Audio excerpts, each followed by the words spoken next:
최근 베트남이 한국에 갑작스러운 애정 공세를 해대 화제를 모으고 있습니다. 코로나19로 인한 전 세계의 탈중국 움직임으로 베트남이 경제적 최대 수혜국이 될 줄 알았던 모양인데요. 코로나19 여파로 전 세계가 마이너스 성장으로 겨우 버티고 있는 가운데 베트남 총리는 2020년 베트남 경제 성장률을 5%까지 올리겠다고 공언했다고 합니다. 베트남에 대한 외국에서의 투자가 늘어날 것으로 예상했던 것이죠. 그러나 뚜껑을 열어보니 외국에서의 투자는 오히려 17%나 감소해버렸습니다. 가장 큰 이유는 한국 기업들의 베트남 투자가 감소했기 때문인데요. 베트남의 가장 큰 투자자는 한국 기업들이었는데 2020년에 들어 5위로 내려갈 정도로 투자가 줄었다고 합니다.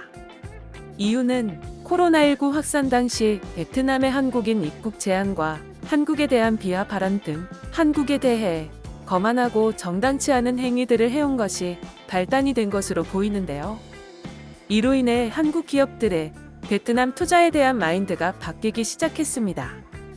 투자 계획이 하나둘씩 철회됐고 베트남이 아닌 인도네시아나 인도에 대한 투자를 늘리기 시작한 것이죠.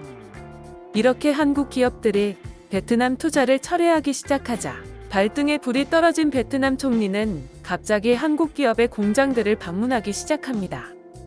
지난 5월 31일에는 삼성 공장에 방문해 삼성에 대해 극찬을 했다지요. 그리고 효성그룹은 베트남에 1조 6천억이라는 거금을 투자하고 1만 명의 노동자를 고용하던 기업입니다.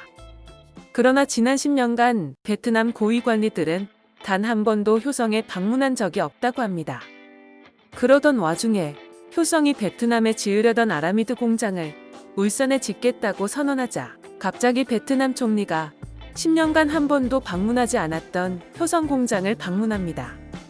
탈중국에 가장 앞장섰던 미국도 베트남이 아닌 인도네시아로 가버려 베트남은 완전 낙동강 오리알 신세가 된 것이죠. 이렇게 잘해줄 때 정신 못 차리고 한국을 배신했던 베트남의 한국 기업들이 참교육을 시전하는 모습을 보면 신뢰하는 것이 얼마나 중요한 것인지, 신뢰가 깨지면 어떻게 되는지 다시 한번 느끼게 됩니다.